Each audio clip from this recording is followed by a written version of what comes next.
Mi familia me robó $120 para dárselos a mi hermana, pero cuando los demandé, tuvieron que vender la casa y me devolvieron $138, mientras yo conseguía beca completa que nunca olvidarán.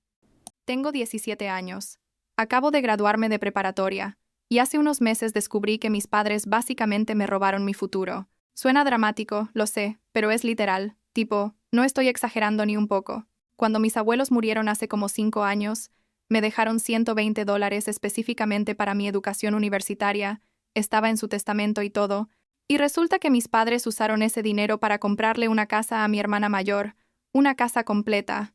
Y lo peor no es solo que lo hicieron, sino cómo me lo dijeron, como si fuera la cosa más normal del mundo. Déjame retroceder un poco para que entiendas toda la situación. Crecí en una familia donde siempre fue obvio que mi hermana Christine era la favorita. Ella tiene 25 años ahora, es maestra de kinder, y honestamente es una buena persona, o al menos pensé que lo era. Desde que tengo memoria, todo giraba alrededor de Christine, ya sabes, la primera en todo, la perfecta, la que nunca hacía nada malo. Yo era más la hija de repuesto, digamos. Mis padres nunca fueron abusivos ni nada así, pero la diferencia en cómo nos trataban era súper obvia. Christine quería tomar clases de ballet, se las pagaban sin pensarlo. Yo quería tomar clases de arte, y era todo un drama sobre el dinero, y si realmente lo necesitaba. Cuando mis abuelos paternos murieron, yo tenía como 12 años. Recuerdo que fue horrible, especialmente perder a mi abuela, porque ella siempre me prestaba más atención que mis propios padres, ¿sabes? Era la única que realmente se interesaba en mis dibujos y en lo que yo quería estudiar. Mis abuelos eran de clase media, nada espectacular, pero habían ahorrado durante años. En el funeral escuché vagamente algo sobre un fondo para la universidad, pero era niña y estaba triste, entonces no le presté mucha atención. Mis padres me dijeron que mis abuelos habían dejado dinero para mi educación y que no me preocupara, que cuando llegara el momento de ir a la universidad estaría todo cubierto. Durante años, esa fue mi tranquilidad, ya sabes. Cuando mis amigos se estresaban por cómo iban a pagar la universidad, yo pensaba, bueno, al menos eso lo tengo resuelto gracias a mis abuelos. Me esforcé un montón en la escuela, saqué buenas calificaciones, participé en actividades extracurriculares, todo pensando en conseguir becas adicionales, pero sabiendo que tenía ese respaldo. Mientras tanto, Christine se había mudado con su novio Jonathan hace como 3 años. Él es cuidador en un zoológico, lo cual suena cool, pero no es que gane una fortuna. Vivían en un apartamento chiquito y siempre escuchaba a mis padres preocupándose por ellos, tipo, necesitan un lugar más grande, no pueden tener hijos en ese apartamento de una habitación, bla bla bla. Hace como año y medio, cuando yo tenía 16, mis padres de repente anunciaron que le iban a ayudar a Christine y Jonathan con el enganche de una casa. Una casa de verdad, en un vecindario decente, 3 habitaciones, jardín, toda la cosa. Recuerdo haber pensado, wow, qué generosos, pero también sintiendo esa punzada familiar de celos porque a mí nunca me hubieran dado nada así. Christine estaba súper emocionada, publicando fotos en Instagram de su nueva casa, decorándola, todo. Mis padres iban todo el tiempo a ayudarla, compraban muebles, pintaban paredes. Yo me quedaba en casa haciendo tarea, básicamente. En ese momento, no lo cuestioné mucho, la verdad. Supuse que mis padres habían ahorrado o algo así. Christine es 8 años mayor que yo, entonces tenía sentido que ellos quisieran ayudarla a establecerse, supongo. Pero siempre me pareció raro que de repente tuvieran tanto dinero disponible cuando durante toda mi vida había sido este constante estribillo de no podemos permitirnos esto, tenemos que ahorrar. El dinero no crece en los árboles. Avancemos a hace 5 meses. Estoy en mi último año de preparatoria, aplicando a universidades, recibiendo cartas de aceptación. Conseguí entrar a mi primera opción, una universidad estatal con un buen programa de diseño gráfico, y estaba súper emocionada. Fui corriendo a contarles a mis padres, y mi mamá apenas levantó la vista de su teléfono. Mi papá dijo algo como, «¡Qué bien, cariño!», y volvió a ver la televisión. Pero bueno, ya estaba acostumbrada a ese nivel de entusiasmo de su parte. Unos días después me senté con ellos para hablar sobre los costos de la universidad. Había recibido algunas becas pequeñas, pero no cubría todo. La matrícula era como $15 al año, más vivienda, libros, todo eso. Les dije, ok, entonces necesitamos ver cómo vamos a usar el fondo que dejaron los abuelos, cuánto hay exactamente, cómo funciona el proceso para acceder a ese dinero, y mis padres se miraron entre ellos con esta expresión rara que no pude descifrar. Mi mamá fue la que habló primero. Dijo, bueno, sobre eso. Y yo ya sentí que algo andaba mal, ¿sabes? Ese tono de voz, cuando alguien va a darte malas noticias. Y entonces, así sin más, me soltó que no había dinero, que lo habían usado para ayudar a Christine con su casa. Yo me quedé ahí sentada tipo, perdón, ¿qué dijiste? Porque honestamente no podía procesar lo que acababa de escuchar. Les pedí que repitieran, pensando que había malentendido. Y mi papá, con la cara más seria del mundo, explicó que cuando Christine y Jonathan estaban buscando casa hace año y medio, necesitaban ayuda con el enganche, y ellos decidieron usar mi fondo universitario para eso. Los $120 completos. Para comprar una casa a nombre de mi hermana y su novio. No sé si alguna vez has sentido esa cosa donde es como si el piso desapareciera bajo tus pies. Así me sentí. Empecé a hacerles preguntas, tipo, ¿cómo pudieron hacer eso? Ese dinero era específicamente para mi educación, estaba en el testamento de los abuelos, y mi mamá solo se encogió de hombros y dijo, bueno, tus abuelos ya no están aquí. Y Christine necesitaba la ayuda ahora. Tú puedes conseguir préstamos estudiantiles, o becas. Préstamos estudiantiles. Me estaban diciendo que me endeudara por décadas porque ellos decidieron darle mi dinero a mi hermana. Y lo decían tan casualmente, como si fuera obvio, como si yo debería entenderlo. Mi papá hasta dijo algo como, Christine es tu hermana mayor, algún día ella te ayudará a ti, así funciona la familia. Y yo estaba ahí tipo, ¿cómo me va a ayudar ella si ustedes le dieron mi dinero para su casa? Intenté mantener la calma. De verdad lo intenté. Les dije que eso no era legal, que el dinero estaba designado específicamente para mí en el testamento, y mi mamá literalmente se rió. Se rió y dijo, ay, cariño, eres menor de edad. Nosotros somos tus padres, teníamos todo el derecho de usar ese dinero como mejor nos pareciera, que yo no entendía cómo funcionaban las finanzas de una familia. Les dije que iba a demandarlos. No sé ni de dónde salió eso. Nunca había pensado en demandar a nadie en mi vida, pero estaba tan furiosa y desesperada que solo lo solté. ¿Y sabes qué hicieron mis padres? Se rieron más. Mi papá dijo, anda, demándanos. ¿Con qué dinero vas a pagar un abogado? Ni siquiera tienes licencia de conducir todavía. Y tenía razón. En ese momento no tenía nada, ni trabajo, ni ahorros propios, nada. Todo mi plan había estado construido alrededor de ese fondo universitario que resulta que ya no existía. Esa noche subí a mi habitación y lloré como no lloraba desde que murió mi abuela. No era solo el dinero, aunque obviamente eso era devastador. Era la traición, el hecho de que mis padres habían tomado esta decisión hace año y medio y no me habían dicho nada. Me habían dejado aplicar a universidades, emocionarme por mi futuro, planear toda mi vida, sabiendo perfectamente que me habían quitado los medios para hacerlo realidad. Y lo habían hecho por Christine, otra vez, siempre Christine. Al día siguiente intenté hablar con mi hermana. La llamé y le pregunté si sabía de dónde había salido el dinero para su casa. Hubo un silencio largo, y luego dijo que mamá y papá le habían dicho que era de sus ahorros, que ella no sabía nada sobre mi fondo universitario. No sé si le creí en ese momento, honestamente. Le dije que básicamente me habían robado mi futuro para comprarle su casa, y ella empezó a ponerse defensiva, diciendo que ella no había sabido nada, que no era su culpa, que hablara con nuestros padres. Colgué antes de decir algo de lo que me fuera a arrepentir. Los siguientes días fueron horribles. Mis padres actuaban como si nada hubiera pasado. Yo ni siquiera podía estar en la misma habitación con ellos sin sentir que iba a explotar. Seguí buscando información en Internet sobre qué podía hacer. Todos los resultados decían lo mismo, que si el dinero estaba en un testamento específicamente para mi educación, mis padres no tenían derecho legal de usarlo para otra cosa. Pero también decían que necesitaría un abogado para hacer algo al respecto, y no tenía ni idea de cómo conseguir uno. Una semana después de enterarme, hice mi maleta y me fui de la casa. Mi mejor amiga, Ava, y su familia me dejaron quedarme con ellos. Mis padres me mandaron como 3 mensajes de ¿dónde estás? Vuelve a casa.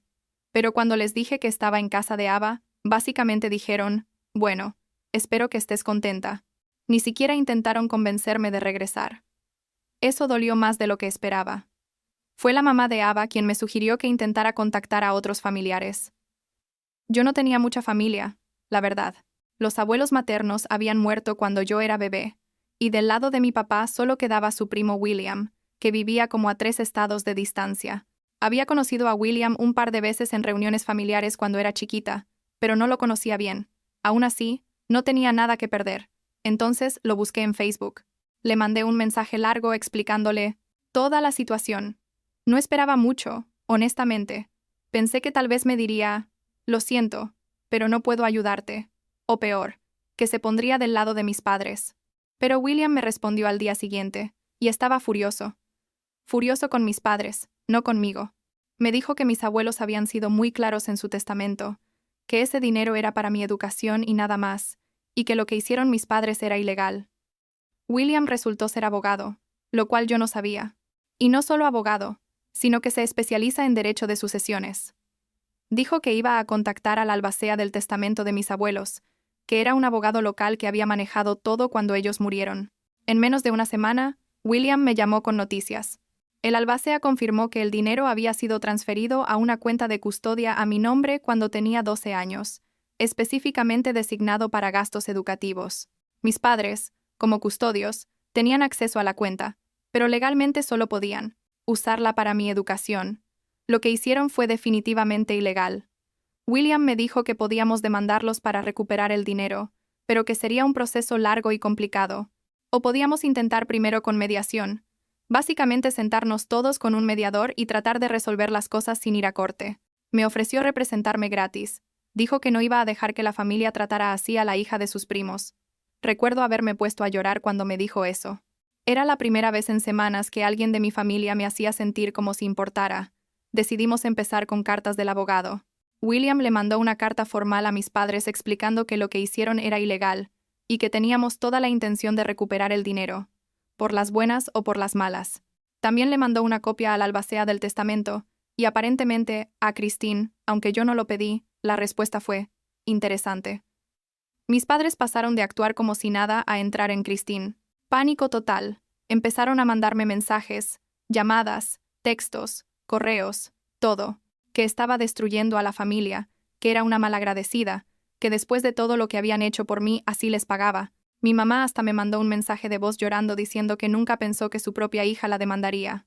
Y yo estaba tipo, ustedes nunca pensaron que les iba a importar robarme $120, así que supongo que estamos parejos. Lo que me sorprendió fue Christine. Me llamó una tarde, llorando, diciendo que no sabía que el dinero era mío, que mamá y papá le habían dicho que eran sus ahorros, que querían ayudarla a empezar su vida con Jonathan.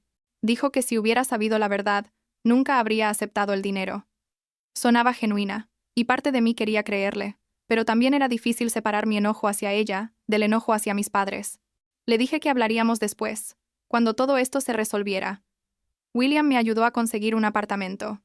Bueno, técnicamente me ayudó con la documentación y el depósito, y encontré una compañera de cuarto, Lily, que también iba a ir a la universidad en otoño. Mis padres siguieron mandando mensajes cada vez más desesperados, alternando entre amenazas tipo, no te vamos a ayudar con nada nunca más, y súplicas tipo, por favor no hagas esto, somos tu familia. La primera sesión de mediación fue tensa. Nos sentamos todos en una sala de conferencias. El mediador, William, yo, mis padres, Christine y Jonathan, y el albacea del testamento. El mediador empezó explicando que estábamos ahí para tratar de llegar a un acuerdo sin tener que ir a corte, que todos teníamos oportunidad de hablar.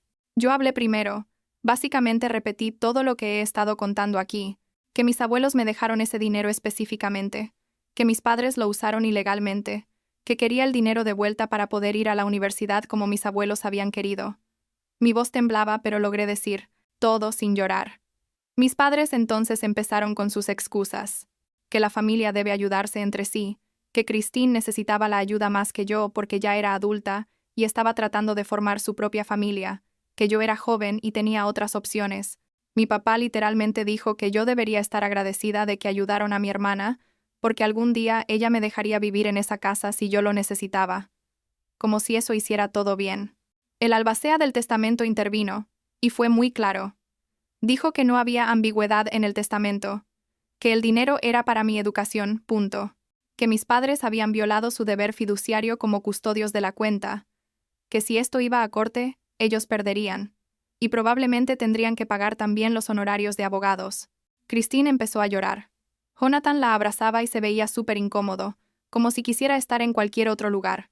Christine dijo que no quería la casa si eso significaba que yo no pudiera ir a la universidad, que ella y Jonathan podían venderla y devolverme el dinero. Mis padres inmediatamente le dijeron que no dijera tonterías, que no era necesario llegar a esos extremos. El mediador les preguntó qué proponían entonces. Y ahí fue cuando las cosas se pusieron más feas. Mi mamá sugirió que podían devolverme parte del dinero, digamos $30, y yo podría usar eso más préstamos estudiantiles, que era una solución de compromiso. William inmediatamente dijo que no, que el número era $120 más intereses, no había compromiso posible. Esa primera sesión terminó sin resolución. Agendamos otra para 2 semanas después. En el medio, mis padres siguieron intentando manipularme. Mi mamá me mandó un mensaje largo sobre cómo había sacrificado su carrera para criarnos, cómo se merecía tener algo de felicidad viendo a Christine establecida.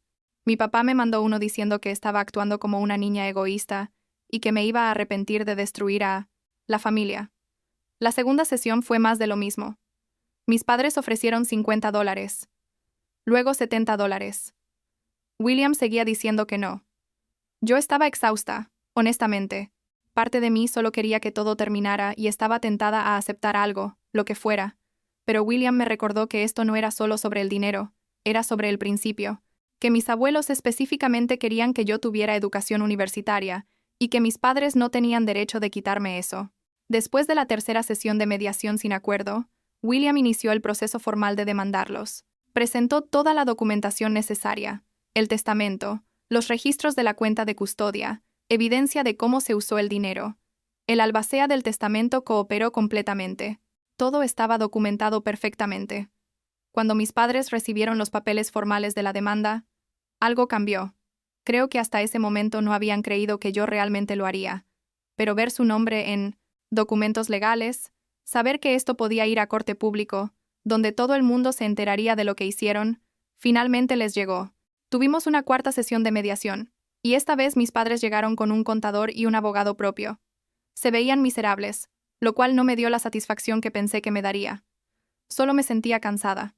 El abogado de ellos básicamente les dijo que no tenían ningún caso, que iban a perder en corte y probablemente les saldría más caro. Les recomendó llegar a un acuerdo. Después de como 3 horas de negociación, finalmente accedieron a devolver los $120 completos, más los intereses que habría generado la cuenta en los últimos años si no la hubieran tocado. El monto total terminó siendo como $138. Tenían que vender la casa de Christine para conseguir el dinero. Christine estaba devastada, obviamente, pero también creo que genuinamente se sentía mal por lo que había pasado.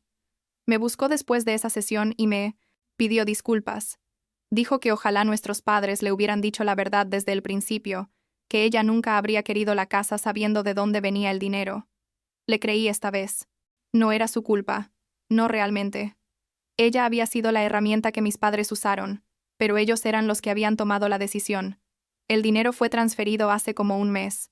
$138 en una nueva cuenta fiduciaria educativa, esta vez sin mis padres como custodios, sino con el albacea del testamento y William como co-custodios hasta que cumpla 18, que es en 2 semanas. El dinero solo puede usarse para gastos educativos, exactamente como mis abuelos querían. La semana pasada recibí noticias todavía mejores. Conseguí una beca completa en mi universidad, una de esas becas académicas por mérito que cubren matrícula, vivienda, todo. Con el fondo de mis abuelos intacto y la beca, básicamente puedo ir a la universidad completamente gratis, y todavía me sobrará dinero para posgrado si quiero, o para empezar mi vida después de graduarme sin deudas. Aristine y Jonathan están de vuelta en un apartamento. Vendieron la casa por un poco menos de lo que pagaron porque necesitaban venderla rápido. Christine todavía me manda mensajes de vez en cuando, preguntando cómo estoy, diciendo que espera que podamos reconstruir nuestra relación algún día. Creo que tal vez sí podamos, eventualmente. Ella era víctima de mis padres tanto como yo, solo que de manera diferente. Mis padres y yo no hemos hablado desde la última sesión de mediación. Me mandaron un mensaje cuando se transfirió el dinero diciendo: «Espero que estés feliz. Destruiste a esta familia». No respondí. William dice que probablemente van a tener problemas financieros por un tiempo, que tuvieron que sacar un préstamo contra su propia casa para cubrir el monto completo mientras se vendía la casa de Christine. Empiezo la universidad en 2 meses. Lily y yo ya decoramos nuestro apartamento. Tengo un trabajo de medio tiempo en una cafetería cerca del campus. Mi vida finalmente se siente como mía, ¿sabes? No perfecta, no sin cicatrices, pero mía. A veces pienso en mis abuelos y en cómo se sentirían viendo todo esto. Creo que estarían orgullosos de que luché por lo que me dejaron, de que no me rendí incluso cuando se puso difícil, de que voy a conseguir esa educación universitaria que tanto querían para mí.